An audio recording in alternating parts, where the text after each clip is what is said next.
Daniel Cole returned from his business trip, expecting warmth and calm, but instead he froze in disbelief at the doorway of his own home. On the marble floor, his fiancée Clara stood towering over his mother Margaret, her designer heel grinding into the older woman's wrist as bitter insults cut through the night. Clara hissed that marrying Daniel was nothing but a golden ticket, mocking Margaret as worthless and outdated. Hidden by the shadows, Daniel raised his phone and captured every venom-laced word. His anger seethed beneath his steady gaze, a storm waiting for release. When he finally stepped into the light, recording in hand, Clara's polished facade cracked instantly.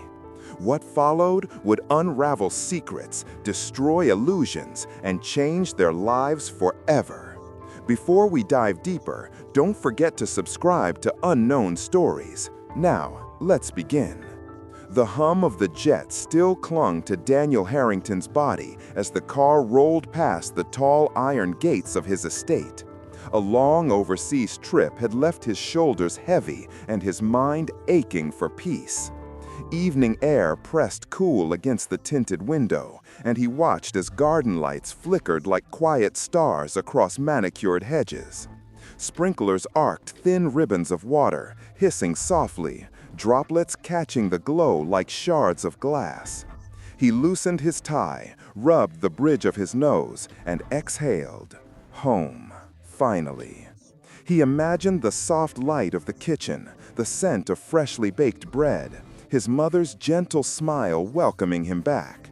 For a fleeting second, he even pictured Lydia, his fiancée, her laugh carefully composed, a piece of perfection he'd convinced himself was love. The town car slowed before the front steps, and Daniel let himself sink into the fantasy of a calm evening. The front door groaned faintly on its hinges when he eased it open with a palm. Someone had forgotten to oil it again. He pressed the door shut carefully, avoiding the slam, avoiding the echo. The foyer greeted him with faint lemon polish, marble floors reflecting the dim overhead light. A whisper of roses drifted from outside, his mother's favorite blooms, tinged with the scent of rain from an earlier storm. Silence stretched through the house. The hum of the fridge, the subtle click of the wall clock, the low exhale of the air conditioner. He set his leather duffel down, aligned it with the console table out of habit, and straightened his spine. He was home, and yet something felt off. Then he heard it. A thin, broken sound. Not a cry, not a word, more like a stifled gasp, swallowed down before it could be heard. His chest tightened. He moved quietly through the hall, fingertips brushing the carved backs of dining room chairs as though counting them in the dark. His cuff caught on one seam. He tugged it loose with a snap, every small imperfection sharpening his senses. The glass doors leading to the patio stretched before him, lamps outside glowing sharp rectangles of light across the slick stone. Motion blurred at the edge, two figures, one upright, one low to the ground. Daniel's heartbeat climbed, but he didn't rush. His mind worked slow, deliberate. See first, listen, always get the truth right. On the terrace, Lydia's posture stood impeccable, spine straight, chin lifted, her designer heels fixed to the wet stone. But the angle of one heel stabbed downward, pressing into something beneath her. Someone. The cardigan sleeve was pale blue, familiar. The hand beneath it, palms splayed open to the sky like an unanswered prayer. His mother's hand. Air hissed out of his chest. He didn't rush forward. He melted into the shadow of the curtains, body angled, ear tilted to catch every word. The gardener's throat cleared from somewhere near the hedge, too loud, then softer, as if he regretted the sound. A maid's whisper trailed from behind the grill column, faint, nervous. "Don't interfere," she breathed. Another voice answered, shame carried in the hushed tone. He should see. Daniel slid his phone from his pocket, thumb resting on the screen. Not to post, not yet. Proof, he reminded himself. Proof keeps the mind from making excuses. Lydia's voice floated across the damp air, sugary sweet, but edged with salt. Clipped, practiced, mocking. His mother shifted, bracing on one elbow, breath shallow but steady. Evelyn Harrington had always carried dignity even in the face of cruelty. Daniel saw the details, how she tucked her skirt beneath her knee to shield it from grit, how she kept her chin slightly lowered to protect her neck, how she refused to look toward the house. She never had. A porch light flickered, a moth tapped the glass. Rainwater dripped from the awning, landing close to his mother's fragile hand. The urge to burst forward burned through Daniel's veins, but he pressed his wrist against the frame, steadying his tremor. Control. Always control. His reflection stared back in the glass, eyes darker, older than before his trip. From the side path, two neighbors strolled past, their dog tugging at the leash to avoid wet grass. Voices carried faintly. "That's the fiancé, right?" one murmured. "Money makes people act brand new," the other replied. Daniel's jaw tightened, then slackened. Facts first, always facts. He drew one breath, then another, slower, deeper. The pounding in his chest steadied. His gaze cataloged the scene like a map etched in stone. Lydia's heel grinding into his mother's hand, the smudge staining Evelyn's cardigan sleeve, the tiny skid mark dragged across the slick patio tile. Each detail was proof, each detail an anchor. When he finally reached for the handle of the sliding glass door, it wasn't a reckless move. It was deliberate, measured. The injustice blooming outside was ordinary in its cruelty, yet extraordinary in its betrayal. Lydia's voice sharpened then, slicing through the hum of sprinklers. "You don't belong here. You cling to him like dust on his shoes. Once I'm his wife, you'll learn your place." The words fell heavy, like glass dropped on stone. Evelyn tried to push herself upright, hands trembling. Her breath whistled faintly, but her chin lifted. Dignity intact, even as pain pulsed through her bruised hand. Daniel's thumb slid across his phone screen. One tap. The recording light glowed red. Every venomous word captured. From the corner of the patio, the gardener shifted, rake teeth scraping faintly against the stone. The maid whispered, awe lacing her tone. "She's cruel. He'll never forgive her." Perfume carried on the damp air, sharp jasmine with a metallic undertone, suffocating in its sweetness. Lydia leaned lower, her words poisonous silk. "Do you know what he tells me? That he's tired of your pity stories, tired of carrying your shame. He deserves better. He deserves me." Evelyn's lips trembled, but no sound escaped. She folded her free hand against her stomach, holding the pain inward, refusing to give Lydia her tears. Daniels exhaled slowly through clenched teeth. Quiet. His mind flashed back to childhood nights in cramped rooms, his mother working double shifts to keep food on their table. Every insult Lydia spat slashed across those memories, attempting to rewrite his truth. Then came her final confession, the one that cracked the night apart. Her voice dropped lower, laced with triumph. "You think he chose me for love? Please. Marrying Daniel is the smartest investment of my life. Once I sign those papers, you'll be gone. I'll have the estate, the money, and him dancing to my strings." The dog barked once from the hedge, sharp punctuation.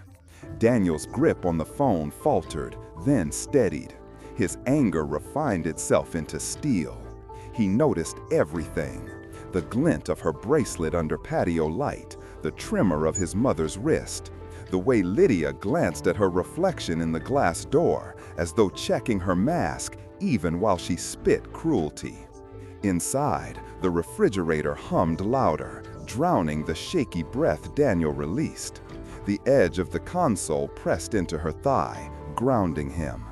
At last, Lydia stepped back, brushing invisible dirt from her skirt as though to erase the stain of contact. Evelyn cradled her hand, bruised but not broken.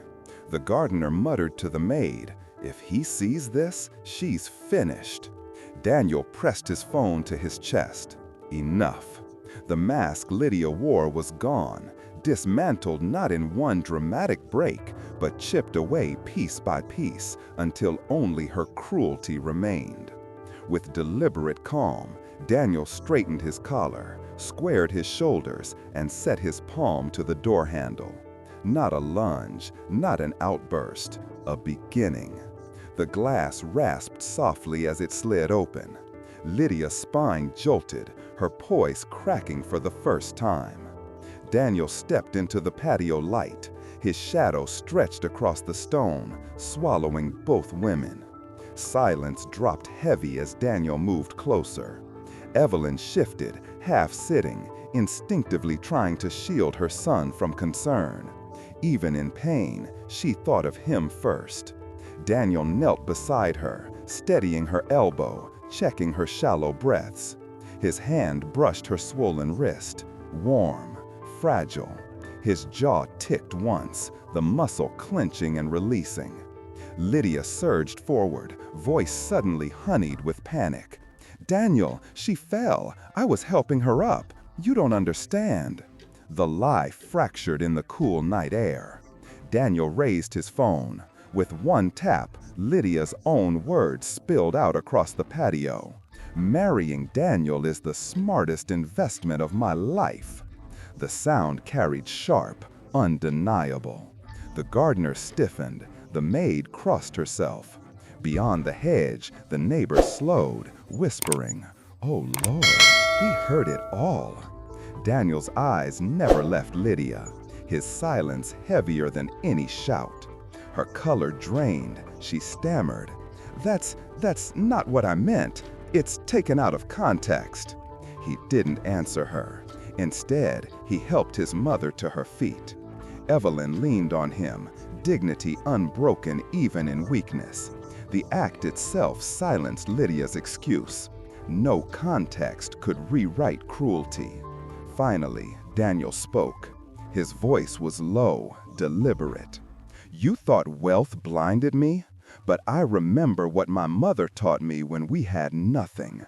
Respect is worth more than gold, and you've proven you have none."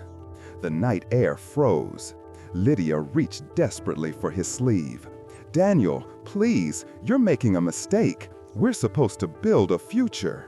He stepped back, removing her grip with quiet precision. His tone cut like a gavel. "You had a future. You buried it with your own mouth." The gardener whispered to the maid, "She's finished." The maid nodded. Truth always comes out. Always. Lydia's perfect mask unraveled under witness and weight.